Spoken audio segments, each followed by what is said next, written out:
Here I go again. Welcome kayo sa derivation ko, University. Yung mental lab natin, mental lab founder ng pang-Pilipino, pang bansa muna natin dahil bago tayo mag-forward sa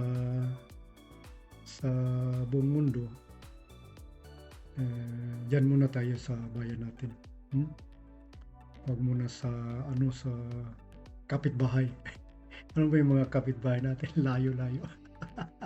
Yung pinakamalapit, Indonesia at Borneo ba yan? Kaya, whatever. Lugar lang. Lugar muna tayo dito sa bayan natin. Mahal nating Pilipinas. So, ito. Father, Son, Holy Spirit. Amen. Salamat uli na makapag pahayag pa ako paliwanag dahil para sa inyo yan, magbigay ng halaga. Salamat Panginoon. In the name of Jesus and the Holy Spirit. Yung Trinity na yan, yung tatlong yan. Yan. Kailangan buo yan. So ito, mula na tayo. Amen, amen. So, yung last na natin ngayon, hindi ko pa na edit yung kahapon yung 9, pero pang 10 commandment. Last na commandment na tayo. Final, simple na mga utos ng Panginoon natin ng Diyos. Pero bago tayo pumunta dyan, magano muna tayo. Itong topic natin ngayon ay itong pang-aakit at mga temptations. Yan. Dahil ano yan syempre, depende naman sa ano nyo yan, sa experience nyo yung mga ganyan. Connected yan sa pang 10 na utos ng Panginoon. The 10th commandment. Ito kasing pang-aakit, para bang may intention ka. Kaya ano yan pag original lang tayo, pag magpakatotoo tayo. Siyempre, included na rin ako dyan sa mga pang-aakit na yun. May mga iba-ibang levels na pang-aakit. Yung levels na intention mo, bakit natin inaakit yung iba, yung ibang tao minsan nga lumalabas ng pang-aakit ng mga hayop din. Nako, ano yun abo, ano na yun wicked, the wickedness. Huwag tayong umano dyan sa mga masyadong kabulastugan. Experiment tayo dyan sa laboratory, huwag dyan sa mga huwag dyan sa kapwa natin tao at mga hayop natin ng mga ganyan. Experiment. Yan nakasulat na yan. Kung babasahin talaga. Kung tutusin natin Hindi ko na nabasa yung pero related na ako dyan sa mga libro. Lahat ng libro. Kahit anong libro na related ko na yan. Kahit hindi ko na nabasa. Ini-x-ray vision ko na lang yan. Amen to that. Hindi yung pang-aakit mga kawayan. Babae at lalaki. Tsaka nako, delikado. Huwag natin turuan yung mga bata yung mga ganyan. Yung masyado nating mini-make-upan, pinagsusot ng mga damit ng mga yung mga malalaking tao niya. Pati ako, napapatingin ako sa mga Kaya nga hindi na ako tumitingin dahil yung mga pang-aakit na yan, minsan hindi yan minsan hindi naman sinasadya na ganyan. Pero isipin natin. Bumalik tayo dito. Masyadong maiksi yung palda ko. Masyadong maiksi yung anak ko. Dahil lang ba may magtingin sa iyo yung ganyan. Parang gusto mo ng validation. Gusto mo ng recognition. Gusto mo ng ano, may masasabing, "Ay, sexy mo," or ganyan. Ganda ng ano. Puwede rin namang ano, puwede rin namang yung sinasabi kong lugar lang, 'wag nating akitin yung ano, dahil, kami mga lalaki, ako, lalaking tao ako, naaakit ako. Ina-admit ko yun, naaakit ako. Naaakit ako sa mga bagay na masarap sa paningin ko, 'di ba? Eh, ina-admit ko yan. So, kaya nga sinasabi ko sa inyo na kung makikita kayong mga kilala ko diyan, sister and brother, so sino ba 'yan, mga nag-iiba ako, malaking pagkakaiba ko dahil connected, related na ako kay ano, kay Panginoon, the Lord, the Holy Spirit. So, kaya yung lengguwahe ko iba na, tsaka yung mga tono-tono ng mga ano ko, sinasabi ko, pananalita ko iba na. Next level. I-accept mo na nyo ba yan o hindi, nasa sa inyo. Pero ako, ina-accept ko na. Bumabalik na ako sa pagkaano ko. Binubuksan ko na yung gift ng Panginoon.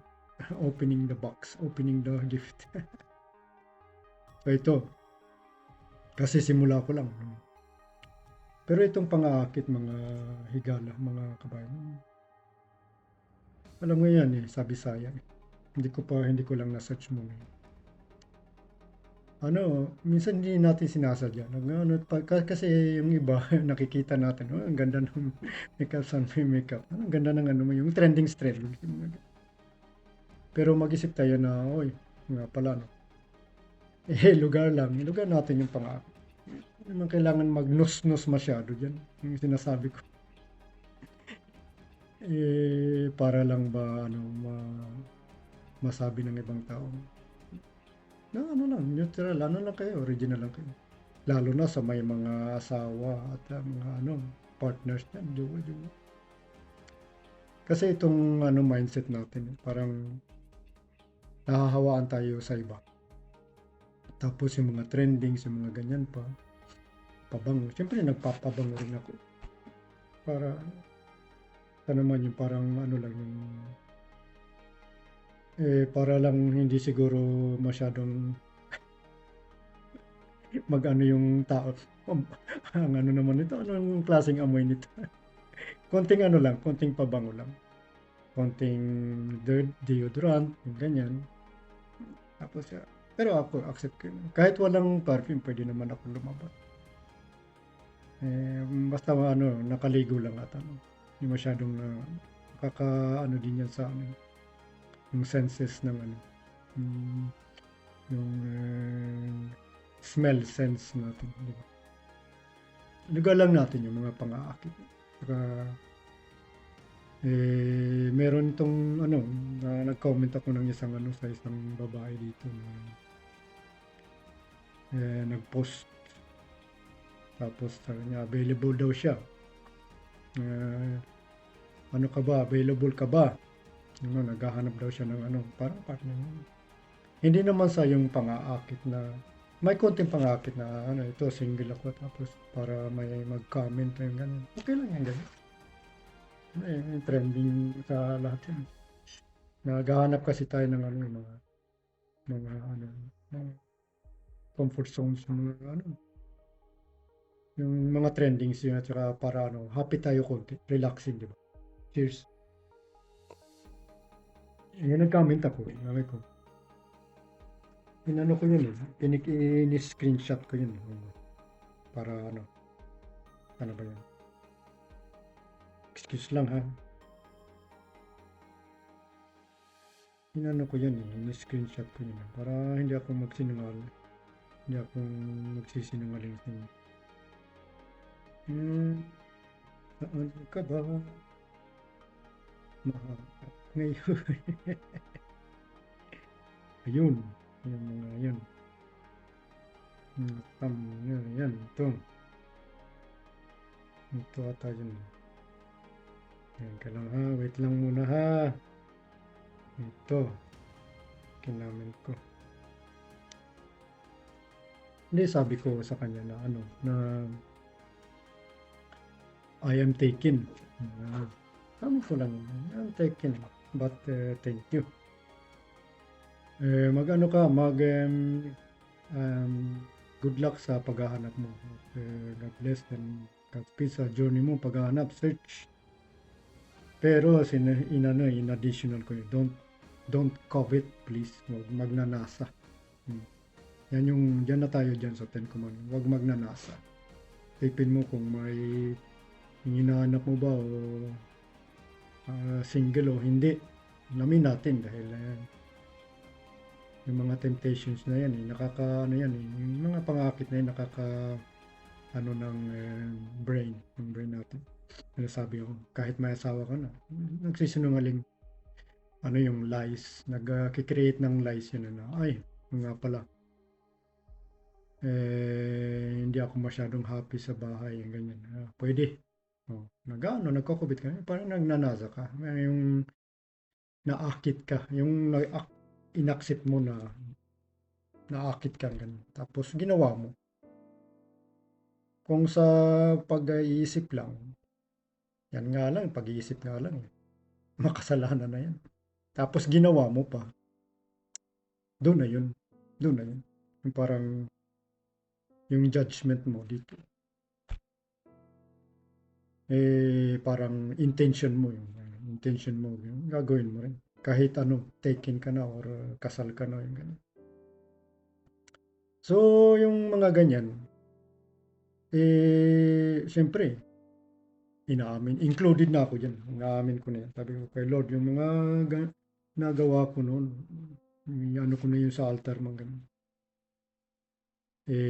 Siyempre, yung mga yung nakakakilala sa akin, nasa sa inyo yan kung anong gusto nyong isira sa akin. O na ako yung parang immunized na ako, pero nasa sa inyo yan kung gusto nyong ipaano yan para lang ba maano yung mali ko, mag-ano ako sa inyo. Walang perfecto sa atin.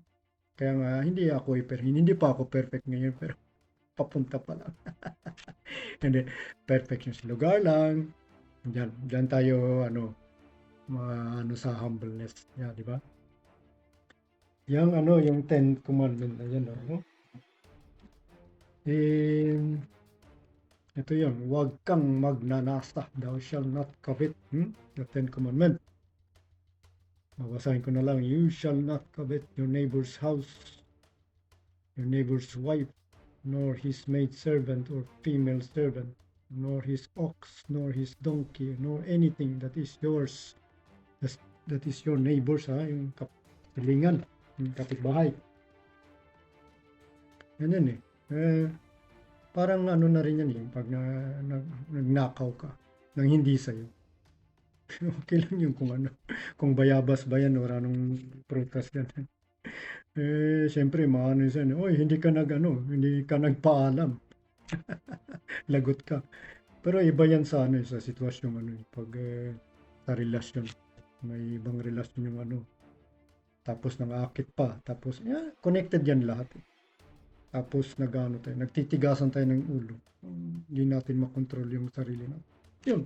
Hindi wala tayong kulang tayo sa disiplina. Kaya nga nag-evolve na ako. Tapos papalayo ko na yan lahat ng mga dahil masakit sa puso. Masakit sa puso yun. Bumabalik sa atin lahat. Yung mga ginagawa natin masama. Mas maganda pang umano ng mga mabubuting bagay kaysa masasama. Para bang ako na yung modern Moses ngayon. Wala pa akong sungkod, hinahanap ko pa. Lugar lang. So yun ngayon yung mga utos ng Panginoon. Bigyan natin ng halaga. Respetuhin natin. Namang 2,000 years. Tapos natin yung parang yung utos niya kino-complicate natin. Pinapa-advance natin. Para ma-confuse yung mga tao. Para yung mga tao maligaw ng landas. Yung utos, nakakalimutan yung mga utos. So kung naniniwala ba tayo dyan sa utos ng ano, sa simula pang ganyan, wholeheartedly. Katulad ko, wholeheartedly na yun. Wala nang ano. Repent na tayo sa ganyan. At kung yung mga prophecies na ba yan sa sa mga libro, mga history books natin, gusto nating maano yan, mag-repent tayo sa isang Panginoon, the Holy Spirit. Yung first light, first hope, first love, yan ang nagbigay sa atin ng At yung mga natin, yung mga wickedness natin sa nasa lahat yan ng tao, yung wickedness, yung mga masasamang kalooban, masamang pag-iisip, yung mga ganyan. Yung mga monstrous pag-iisip na ganyan. Ano yun? Control nyo yung beast nyo sa loob. Ako, master na ako sa sa beast sa kalooban ko. Master ko na yan. Kaya, pag nag-uutos ako, yan, sumusunod yan. Para bang pet ko. Tapos, siyempre, thank you Lord, yun. Nagyan ako ng ganyang power. Permission. I'm allowed to do it. I'm allowed to think it. So, dito na lang. 16 minutes. Long story short ko na lang yung Hindi masyadong Siyempre, lang naman ako, neutral.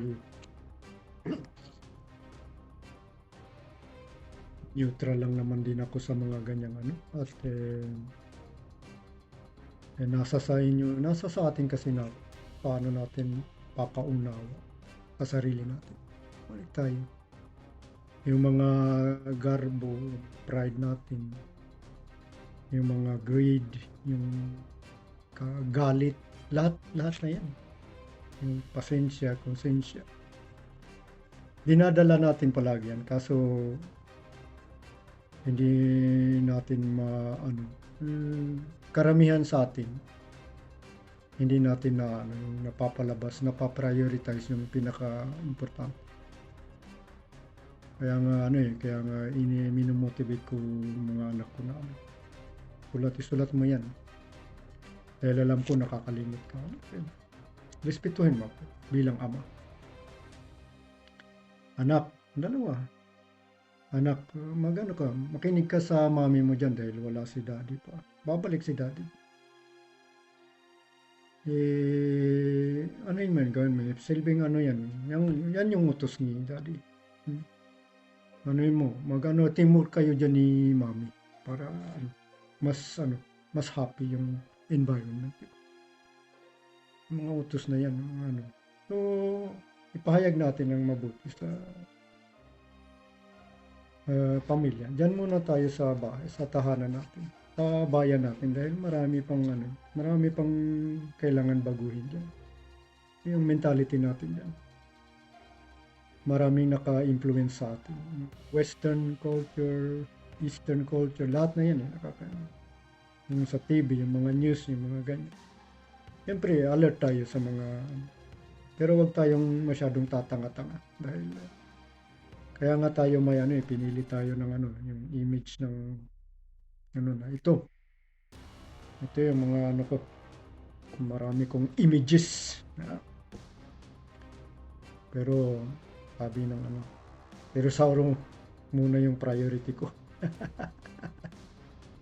Huwag kayong mag-jelly dyan dahil nasa sa inyo yan kung gusto nyo ang Panginoon pumili sa inyo. Bumalik kayo dito. Yan.